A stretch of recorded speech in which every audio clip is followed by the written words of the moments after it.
और प्रश्नों की बारी है। सबसे पहले मेरा अनुरोध है पी जॉयचेन टाइम्स ऑफ इंडिया से।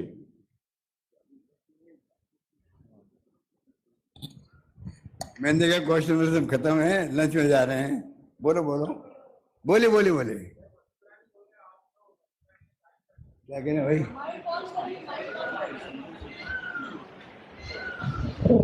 हेलो सर, मेरा क्वेश्चन यही है, आपने कल भी वसुंधरा जी की तारीफ किया, वही एक स्टार्टर की नेता है बीजेपी में, तो वसुंधरा जी ये बोल रहे आपने तारीफ करके करके उसकी करियर खत्म कर रहे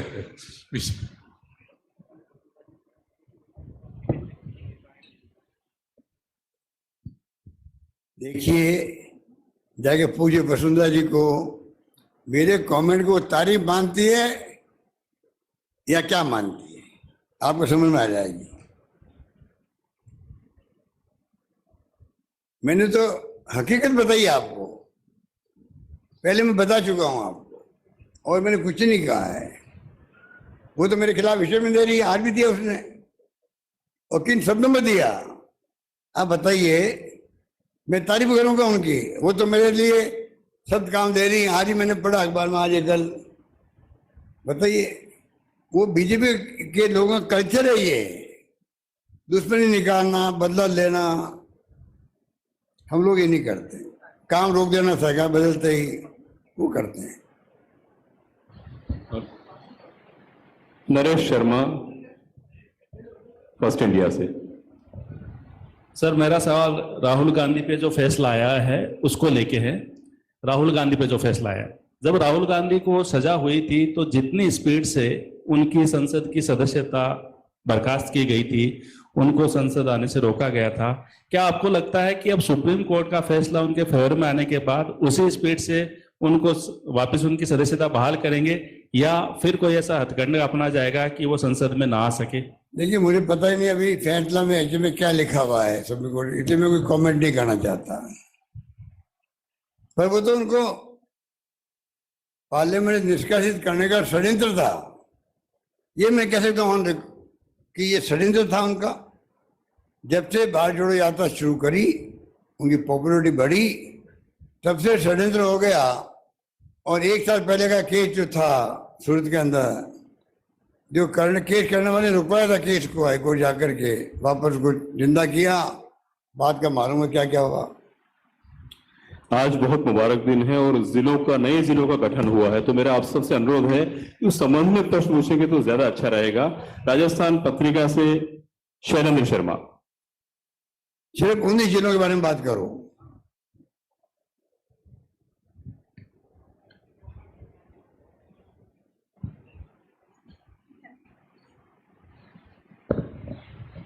ये जो 19 जिलों का गठन हुआ है, हमारे राजस्थान में अधिकारियों की पहले से ही कमी चल रही है, अब इस कमी को कैसे दूर कर पाएंगे? और दूसरा मेरा सवाल ये है कि आपकी कैबिनेट के 2 मंत्री भी जिला बनवाना चाह रहे थे, तो वो क्या जिले बनेंगे? मैंने कमेटी 6 महीने आगे एक्सटेंड कर दी है। कोई सुराग उनको, उनके पास जाएंगे, उसके बाद विचार करेंगे हम लोग क्या करना चाहिए। और अगला प्रश्न दैनिक भास्कर से आलोक खंडेलवाल। हेलो, नमस्कार। वैसे सवाल आ गया, लेकिन मैं फिर रिपीट कर रहा हूँ कि आईएएस ऑफिसर्स की काफ़ी कमी है, और अभी आपने 19 जिलों का नया गठन कर दिया, तो उन आईएएस, क्योंकि अभी भी 30 के करीबन 30 से ज़्यादा अधिकारी एडिशनल चार्ज लिए हुए हैं, तो उनको कैसे, उस चुनौती को कैसे पूरी करेंगे? आप ऐसा कीजिए, अभी आरए से जो आईएएस बनते हैं ना, उनका बहुत देरी से नंबर आता है कलेक्टर बनने का कई बार। तो हमारे पास जो स्टाफ या जो अधिकारी हैं, जब ये आपने, आपके पहले वाले हमारे साथी ने जो क्वेश्चन किया, अधिकारी की कमी वगैरह नहीं आने दी जाएगी।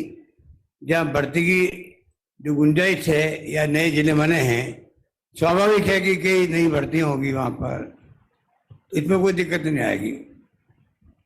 अगला प्रश्न श्री जेके श्रीवत्सन। सर नमस्ते। आपने पूरा भूगोल बदला सर, 19 नए जिले बनाकर। सबसे छोटा और सबसे बड़ा जिला कौन सा होगा, क्योंकि परीक्षा में भी सवाल आना है? वो भी आपको नोट मिलेगा तो मालूम पड़ेगा अपने आधार पर। नेक्स्ट क्वेश्चन श्री विजय विद्रोही।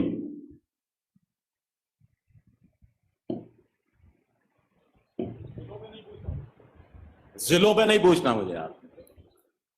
मेरा दूसरा सवाल है मेरा, कल से डिजिटल मीडिया में यह चल रहा है कि प्रधानमंत्री व्यक्तिगत तौर पर राजस्थान में बीजेपी को जिताने की जिम्मेदारी ली है, तो स्वाभाविक है कि मुख्यमंत्री अशोक गहलोत और प्रधानमंत्री नरेंद्र मोदी के बीच में मुकाबला होने वाला है।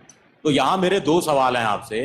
एक तो आपको क्या कोई स्ट्रेटेजी अब बदलनी पड़ेगी क्योंकि सामने प्रधानमंत्री होंगे, और दूसरा अगर आप विधानसभा चुनाव जीतते हैं तो क्या ये माना जाए कि फिर 2024 में आप प्रधानमंत्री पद के दावेदार होंगे? कोई पहला बोलने क्या था? विजय विद्रोही जी, आपका नाम है विद्रोही करना है, विद्रोह करना ही है। देखिए, दो बातें हैं। पहली बात तो मैंने पहले ही कह दिया, प्रधानमंत्री जी विश्व गुरु है और विश्व गुरु है, विश्व गुरु का मुकाबला तो दिल्ली में बैठ के पता नहीं वो क्या सोचते हैं। मैं मेरे कामों के आधार पर, गवर्नेंस के आधार पर, सिर्फ और सिर्फ उनके आधार पर मैं जाऊंगा इलेक्शन कैंपेन के अंदर, और कोई बात नहीं होगी। जहां तक चुनाव जीतने की बात है, प्रधानमंत्री की बात आप कर रहे हो, मैंने तय कर रखा है कि मैं सिर्फ राजस्थान की राजनीति करूंगा और मुझे राजस्थान की सेवा करने का मैंने संकल्प ले रखा है अंतिम सांस तक। वो क्वेश्चन कभी पैदा होगा ही नहीं आगे भी कि मैं भी कोई बात दिल्ली की राजनीति में मैं उम्मीदवार हूँ यहाँ पर। श्री योगेंद्र शर्मा, जन टीवी। सर, जिलों से थोड़ा अलग हटके सवाल है लेकिन सर रिलेवेंट है। और आपको मालूम है विजय विद्रोही जी कि जब हमारी पार्टी का चेहरा जो राहुल गांधी है प्रधानमंत्री पद के लिए, फिर ये कहाँ बातें उठती है कि और कोई आएगा? तो ये किसने कह दिया? आप अधिकृत रूप से कह रहे हैं कि राहुल गांधी प्रधानमंत्री का चेहरा है कांग्रेस की। हमारे लिए तो है ये, आपके लिए, लेकिन पार्टी की तरफ से तो अधिकृत। हमारे लिए तो राहुल गांधी चेहरा है, रहेंगे।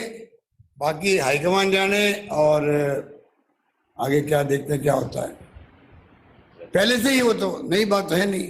अभी कांग्रेस अध्यक्ष थे वो पहले, तब भी वही थे। अभी राहुल गांधी लगातार इनकार करते रहे हैं, मल्लिकार्जुन खड़गे इनकार करते रहे हैं कि कांग्रेस की तरफ से कोई प्रधानमंत्री का चेहरा नहीं रहेगा, मिलकर चुनाव लड़ा जाएगा, उसके बाद देखा जाएगा। तो इस संदर्भ में मैं आपसे पूछ रहा था। नहीं, आप ठीक कह रहे हो, वो अपनी जगह ठीक हो सकते हैं, क्योंकि ऑल पार्टी जो इंडिया बना है संगठन महागठबंधन, उसमें उन्होंने आपस में क्या चर्चाएं की मेरे को जानकारी नहीं है। मैं तो इतना कह सकता हूँ भी कि देशवासी जानते हैं, कांग्रेस वाले जानते हैं, मोदी जी का कोई मुकाबला कर रहा है देश के अंदर, उसका नाम राहुल गांधी है। ये बात है। सर, मेरा जिले से जुड़ा तो नहीं है लेकिन थोड़ा अलग हटके सवाल है। अपराध जिस तरह से बढ़ रहे हैं, खासकर महिलाओं के प्रति, कोई प्रदेश ऐसा नहीं है जिसमें अपराध नहीं हो रहे हो। क्या लगता है सर, इस पे कोई विचार करना चाहिए, अलग हटके सोच रखना चाहिए? और दूसरा सर, मानगढ़ धाम को लेकर आपने मांग उठाई थी, प्रधानमंत्री जी इसको डायलॉग हुआ क्योंकि अब राहुल गांधी भी आने वाले हैं वहां पे राष्ट्रीय स्मारक घोषित कराने के लिए।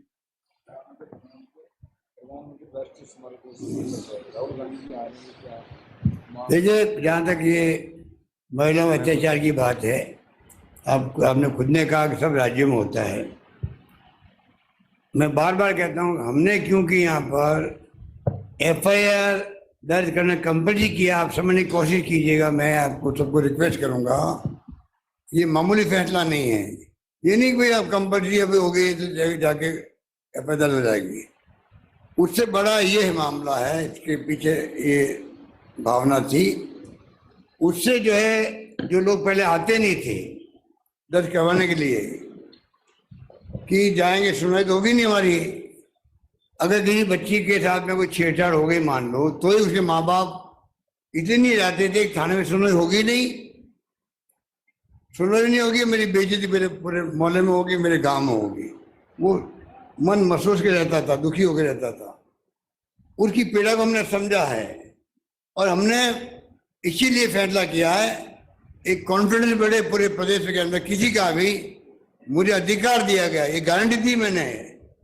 आज के गारंटी सबका ज़्यादा प्रयोग होता है। मैं कहना चाहूँगा, मैंने गारंटी दे रखी है प्रदेशवासियों को कि आपकी एफआईआर दर्ज होके रहेगी, ये गारंटी मेरी है। उसका जो मल्टीपल इफेक्ट है उस तक जाने की आवश्यकता है। कितना बड़ा गांव के अंदर एक विश्वास पैदा हो गया सरकार के प्रति।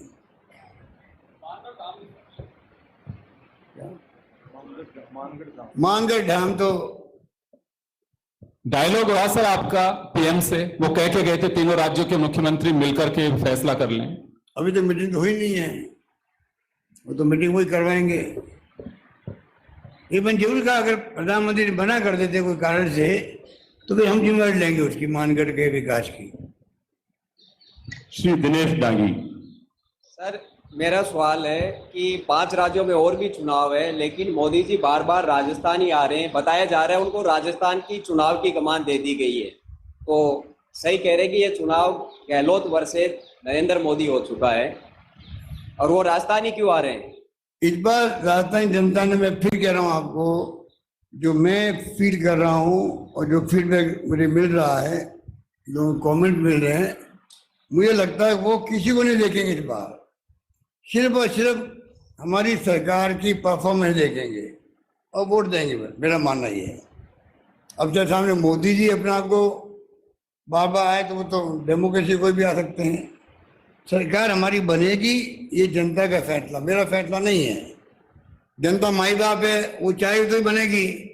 पर जो फीडबैक देते हैं आप लोग, सभी लोग, उससे लगता है कि इस बार जनता वापिस सरकार रिपीट करेगी, ये मैं कह सकता हूँ। श्री शशि मोहन।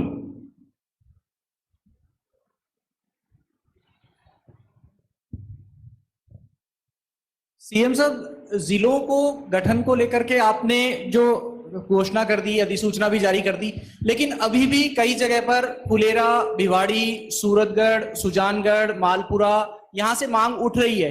तो क्या दूधू का प्रयोग अगर सफल रहता है तो भविष्य में इनको कोई गारंटी देना चाहेंगे आप? नहीं, मैंने वो कमेटी बनाई तो कमेटी का मतलब, कार्यकाल बढ़ाने का मतलब क्या हुआ? उस कमेटी में जो लोग जाएंगे, बात अपनी बात कहेंगे, उसके बाद में रिपोर्ट क्या आती है कमेटी की, उसके बाद देखेंगे हम क्या करते हैं। हमारा माइंड ओपन है। जब मैं आपको कह रहा हूं कि मैं चाहूंगा 2030 विजन, उसके अंदर एक विजन में ये भी आता है जितने छोटे छोटे जिले बनेंगे उतना ज्यादा प्रशासनिक क्षमता बढ़ेगी काम करने की। डॉक्टर यश गोयल। सर 19 जिले तो बन गए, ये जो जुडिशरी का मामला है, जो डिस्ट्रिक्ट कोर्ट्स वगैरह हैं, वो कैसे बनेंगे, कब बनेंगे? डिस्ट्रिक्ट कोर्ट भाई, तो आप थोड़ा तो धैर्य रखो, थोड़ा धैर्य रखो। तो अपना भी अभी आज फैसला हुआ है, आपको मालूम पड़ेगा कहाँ कहाँ क्या क्या करना है। अच्छा, दूसरा सवाल ये है कि क्या आने वाले चुनावों में 50 जिले बनाने से कोई असर पड़ेगा पार्टी पर? जिले बनाने से चुनाव में असर पड़ेगा? अब जब मैं पूरी गवर्नेंस की बात कर रहा हूँ, उसमें ये फैसला भी आता है। मैं कह रहा हूँ पूरी गवर्नेंस जो हमारी हुई है, उसको लोगों ने इस बार पसंद भी किया है, कन्विंस भी हुए हैं। आज तक कभी भी आप देखिए ना, 25 लाख का बीमा मामूली बात है क्या? एक ही घटना देख लीजिए आप, तो 25 लाख का बीमा। आप जो बीमार नहीं पड़े, भगवान करे कोई बीमार पड़े नहीं, बीमार नहीं जा रहा, तब भी लगता है कि अगर तकलीफ आ गई मेरे परिवार में तो मुझे कम से कम गारंटी दी गई है, ये बात है। श्री रघु आदित्य।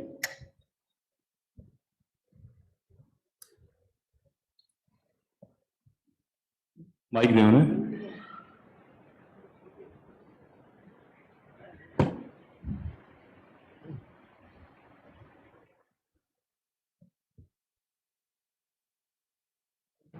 हो गया। दुष्यंत जी, मेरा एक प्रश्न है।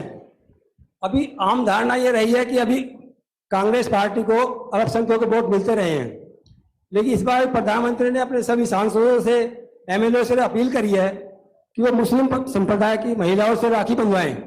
तो इसके बारे में आप क्या कमेंट है? प्रधानमंत्री ने अल्पसंख्यक की महिलाओं से, मुस्लिम महिलाओं से राखी बंधाने का आदेश दिया है, सांसद जाए राखी बंधाए। तो इस बार मुस्लिम आपको वोट देंगे क्या? अब मुझसे अब क्यों कहलवा रहे हो कि देश में क्या हो रहा है, देश किस दिशा में जा रहा है, किस दिशा में जाएगा, लोकतंत्र की स्थिति क्या बनेगी, संविधान की धज्जियां उड़ रही है, उसमें कौन क्या बोल रहा है आप खुद देख रहे हो। आप सोशल मीडिया देखते होंगे आप भी, जहाँ प्रधानमंत्री ने क्या कहा पहले, उस पर कमेंट भी आते हैं। तो इसलिए ये बातें तो भी गौण हो गई बातें हैं, वो कुछ भी कह सकते हैं। श्री रघु आदित्य। वो लालू बोलो, बोलिए। मुख्यमंत्री जी, आप 7 तारीख को कौन सी जिले का शुभारंभ करेंगे? आप कौन सी जिले का शुभारंभ करेंगे, जोधपुर या जयपुर का? आप मीटिंग में मुझे सलाह देना, मैं कहाँ जाऊँ। हाँ मुख्यमंत्री महोदय, मैं जानना चाह रहा था कि आपने जिलों की जो नाम अभी डिक्लेयर किए हैं, पर इनमें जयपुर ग्रामीण और जोधपुर ग्रामीण भी जिले हैं, उनके मुख्यालय कहाँ रहेंगे? एक तो तय अभी मुख्यालय 6 में रहेंगे। जयपुर ग्रामीण जिले का मुख्यालय जयपुर शहर के अंदर, जोधपुर ग्रामीण जिले का मुख्यालय जोधपुर शहर के अंदर। बाकी ये जो आपने 6 महीने के लिए कार्यकाल जो बढ़ाया है कमेटी का, तो उसमें भी मैं जानना चाह रहा हूँ कि इसमें क्या नए जिले और जुड़ जाएंगे इसमें, ऐसा है संभावना? नए जिले कमेटी बताइए आपने और जुड़ेंगे? ये मैं कुछ कह नहीं सकता। कमेटी का 6 महीने का एक्सटेंड करने का मायने क्या है, देखते हैं क्या रिपोर्ट आती है, उसके बाद विचार करेंगे। थैंक यू, धन्यवाद। सब लोग खाने के। मुख्यमंत्री अशोक गहलोत को आप सुन रहे हैं, जिन्होंने 50 जिले और 10 संभाग की पूरी रूपरेखा वीडियो के जरिए सभी के सामने लाकर रख दी है। और अब राजस्थान का मानचित्र भी बदल गया है।